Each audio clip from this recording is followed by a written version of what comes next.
Cuando una persona recibe una liquidación de monto significativo, enfrenta simultáneamente tres presiones con lógicas opuestas: saldar deuda, preservar liquidez para la transición e invertir para no perder poder adquisitivo.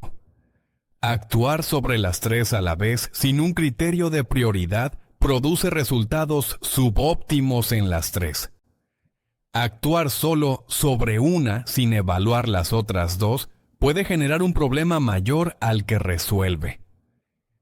Este video describe las tres estrategias de asignación, los criterios que determinan cuál es adecuada según el perfil financiero y los errores de cálculo más frecuentes en cada una.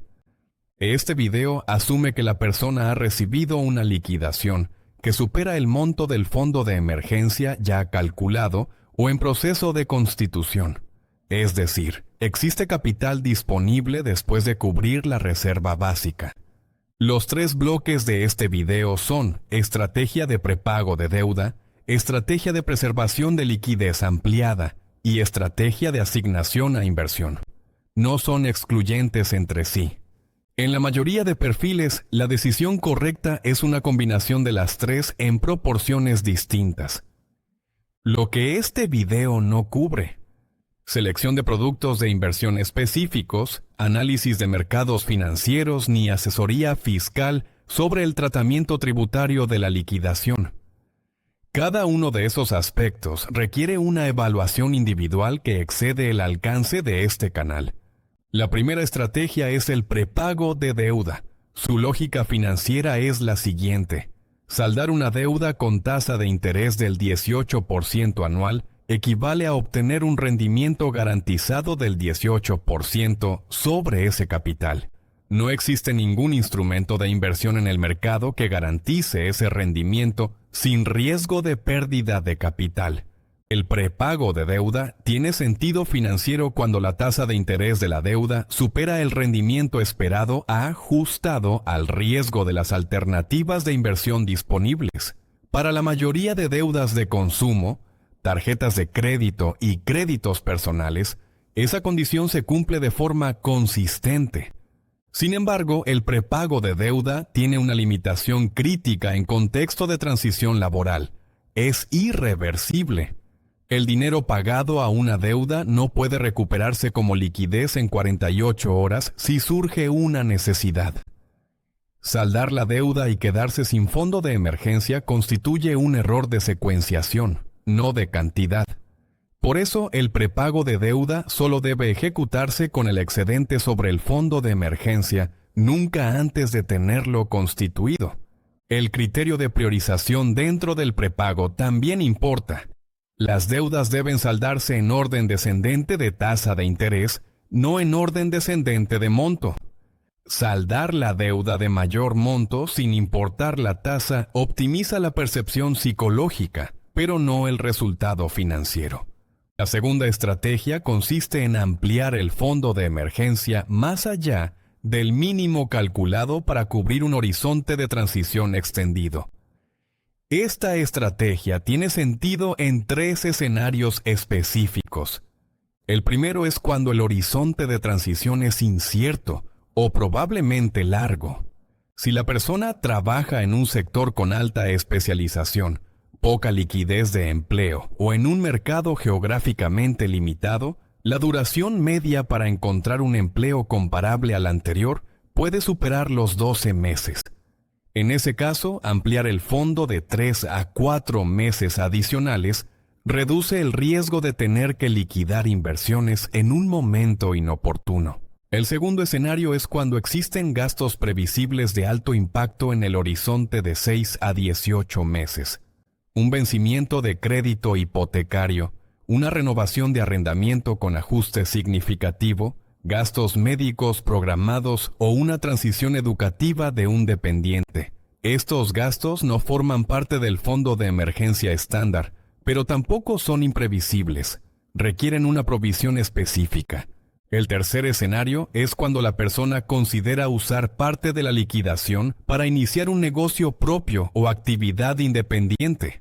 En ese caso, el capital de arranque del negocio y el fondo de emergencia personal son partidas distintas que no deben combinarse. La confusión de ambas partidas es una causa frecuente de insolvencia en los primeros 18 meses de una actividad independiente. El límite de esta estrategia es el costo de oportunidad. Mantener capital en instrumentos de liquidez inmediata tiene un costo en rendimiento no obtenido. Ese costo es aceptable hasta el punto en que el capital excedente supera las necesidades proyectadas con un margen razonable. El capital que claramente no se necesitará en los próximos 24 meses no debería permanecer en un fondo de liquidez. Debería asignarse a la tercera estrategia. La tercera estrategia aplica al capital que cumple dos condiciones simultáneas. No es necesario para el fondo de emergencia ni para ningún gasto proyectado en los próximos 24 meses. Y la persona tiene tolerancia real para no disponer de él en ese plazo, aunque su valor fluctúe.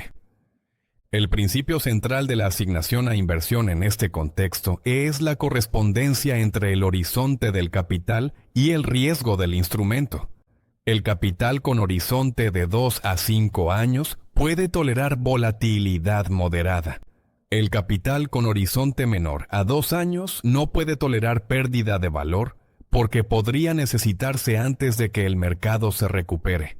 El error más frecuente en este contexto es invertir con horizonte de 5 años y comportarse con horizonte de 6 meses.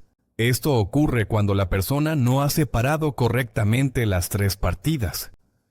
El capital que invierte con horizonte largo también forma parte implícita de su fondo de emergencia en su percepción.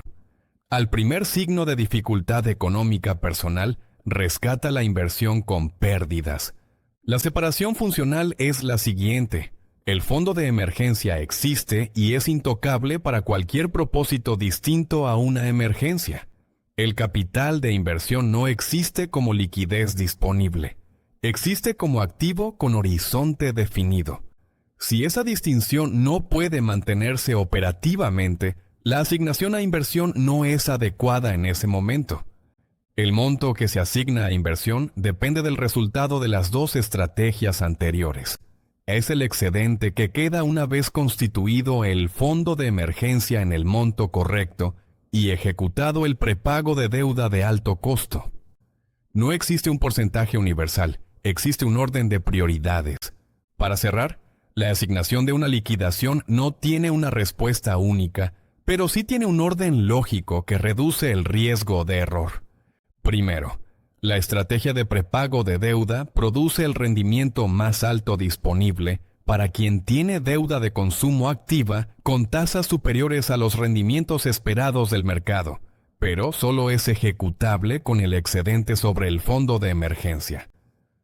Segundo, la estrategia de preservación de liquidez ampliada es adecuada cuando el horizonte de transición es incierto, cuando existen gastos previsibles de alto impacto o cuando se planea una actividad independiente con capital separado. Tercero, la asignación a inversión corresponde al capital que cumple simultáneamente dos condiciones. No es necesario en los próximos 24 meses y puede tolerar volatilidad sin que eso genere la necesidad de rescatarlo antes del horizonte definido. El siguiente video en este canal analiza la diferencia entre fondos indexados y productos de inversión activos para personas sin experiencia inversora previa. Si este análisis fue útil, considera seguir el canal.